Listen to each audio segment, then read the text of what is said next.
Hey you, do you want to know how to make your stream look like this? Or even do transitions to make your viewers applaud about what you do on your stream? Stick around and I'll show you how.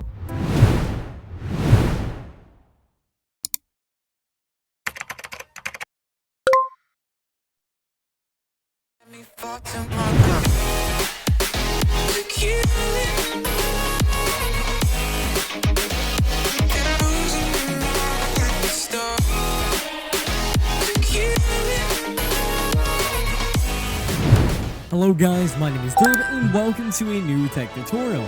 In this tutorial, I'll be showing you how to install a Move Transition, as most of my viewers want to know how I do this.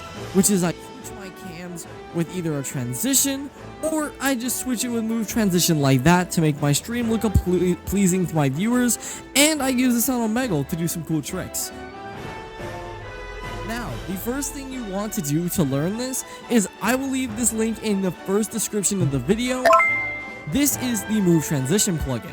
Now, before we start, please know this is not a tutorial to learn how to install plugins. If you want a tutorial like that, tell me in the comments and I'll make sure to make a tutorial how to install plugins into the right directories and how to fix errors if you get them.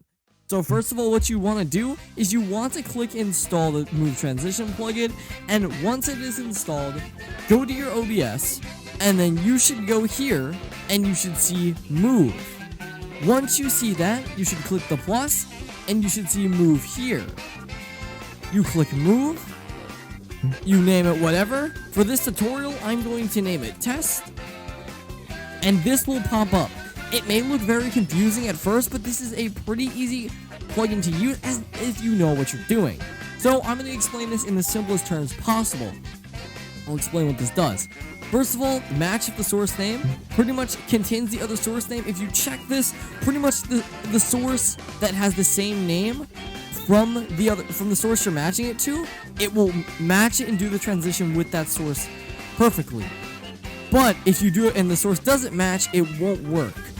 Now, with numbers removed from the end matching the other source name, this pretty much says if you are matching the source name and there's number at the end, and when they're removed it matches the original source name, then it will work. Now, with the last word removed matches the other source, it's pretty much the same thing. Now, to general, the switch point is pretty much where in the transition it switches, or what time frame it does. Matched items, now this is where it gets a bit difficult. In matched items, ease in and out are pretty much how, like, so you saw the transition goes in and then zooms out faster. Ease in and out is just that. And an ease function, if you want one like mine, you keep it on cubic. Transition, make sure this is set to none or it will not look correct. Curve, keep this the same. Appearing items, ease it out, keep that. Cubic, you could add zoom if you'd like. Center left, you see how position says center left, change that to none. Transition, set that to none.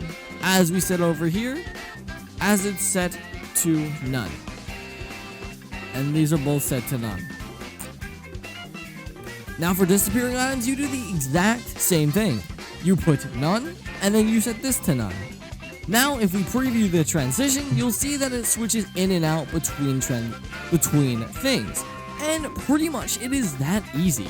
And all you gotta do now is what you have to do is you have to set up the test transition, and now every scene you do, it uses that transition.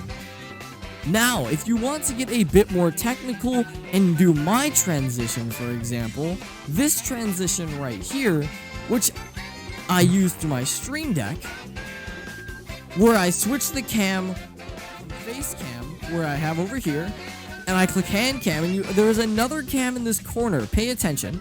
This one goes in from the corner and comes out. It's like a flip book.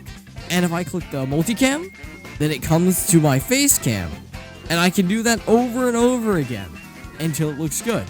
Now, if you want to learn that, let's go to part 2, because this explains how it's a little bit different, but it's not that difficult. So let's go to my live stream. And let me show you how this is done.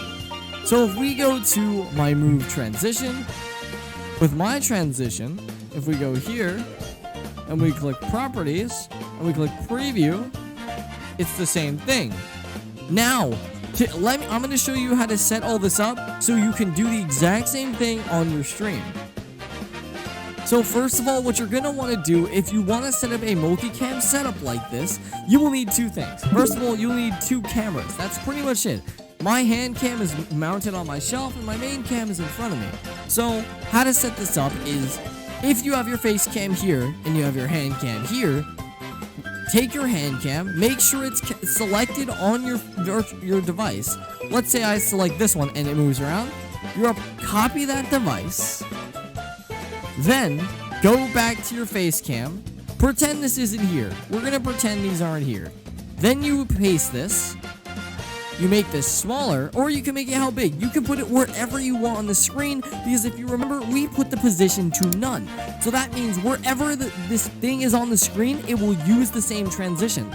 So if I try this now, it will go to the hand cam from that area. And that's pretty much it, yo. I hope you guys enjoyed this tutorial. This is a very quick tutorial, but it was very requested, and I hope you guys enjoyed the video. Make sure to sub, because we are on the road to 1K. Thank you guys so much, and peace out.